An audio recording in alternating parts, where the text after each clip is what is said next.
Hello नमस्कार, मी लक्ष्मी. सर्वांचं मनापासून स्वागत आहे. सर्वांना श्री स्वामी समर्थ.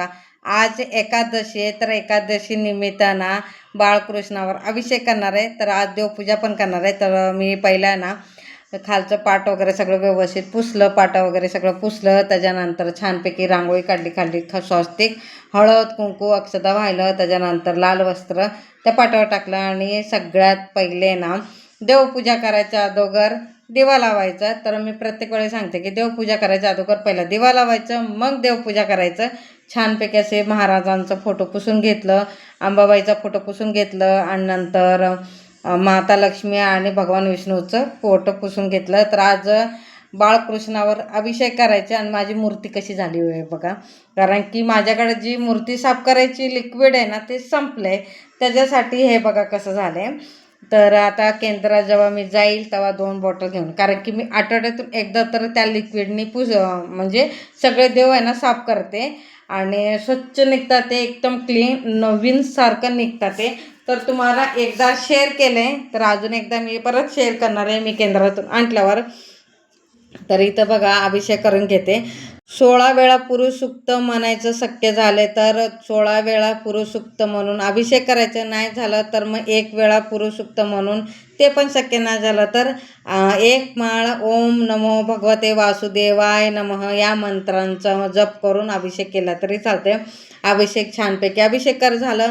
त्याच्यानंतर रांगोळी काढून घेते आणि रांगोळीवर छानपैकी हळद कुंकू अक्षत घालते. आणि बघा माझ्याकडे किती फुलं आहेत, भरपूर आहे फुलं आहेत आणि पिवळी आणि लाल आहे, सफेद भेटली नाही आहे. तर तेच आता मी वाहून घेते. तर त्याच्या अगोदर पहिले रांगोळी काढून घेते. तर मुकुट पण स्वच्छ असं पुसून घेतलं, पाणी चेंज केलं त्याच्यात आणि देवपूजा करून घेते. हे बघा, तर हे बघा पहिले फुलं वाहून घेते.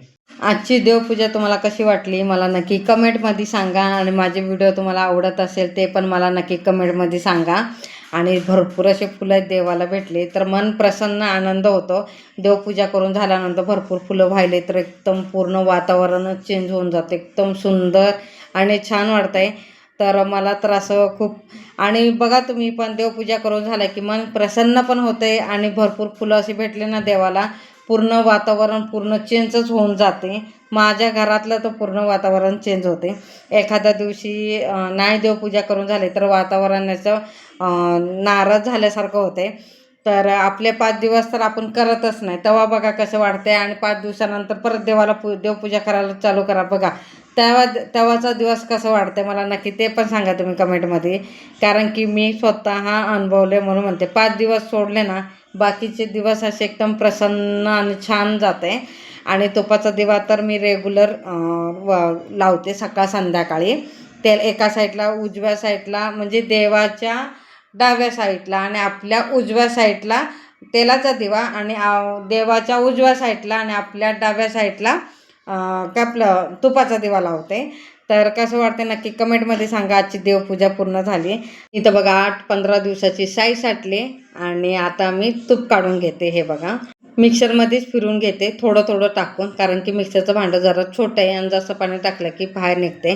आणि तूप काढताना एकदम थंड पाणी वापरते. हे बघा, आणि पटकन लोणा ना वरती येते बघा लोणी. तर 2-3 वेळा थंड पाणी एकदम चिल्ड टाकले, बर्फाचं पाणी टाकले एकदम. आणि इथं बघा पटकन निघालं गोळा. थंड पाणी टाकलं ना पूर्ण पटकन निघते. तर असंच करून पटापट काढून घेते. आणि हे ताक आहे ना तर पियाला ठेवते, नाहीतर मग हे करते. तर शक्यतो मी पियत नाही. तुम्ही पिता का मला नक्की कमेंटमध्ये सांगा. काय ते राहिलेलं चोथा म्हणजे ताक आहे तुम्ही काय करता ते मला नक्की सांगा. मी तर काय नाही, मी फेकून टाकते. 2-3 पाण्याने स्वच्छ धुवून घेतलं की स्टीलच्या पातेल्यात ठेवते कढवण्यासाठी तूप. कारण की जर्मनच्या नाही कशात नाही, फक्त स्टीलच्या पातेल्यातच घेते मी. ते दुधाचंच भांडं आहे त्याच्यातच घेते. आणि दुधाची भांडी मी ना दुधालाच वापरते, बाकी कशाला नाही. चायची भांडी वेगळी, दुधाची भांडी वेगळी, आणि असं करते. सगळं मिक्स नाही करत. म्हणून ना तूप पण आहे ना मी स्टीलच्या पातेल्यात कढवण्यासाठी ठेवते. तर हे बघा किती निघते मी तुम्हाला सांगते. 15 दिवसाची साई आहे. तर अजून साई साठवते. तर मी पहिले तसंच करत होती.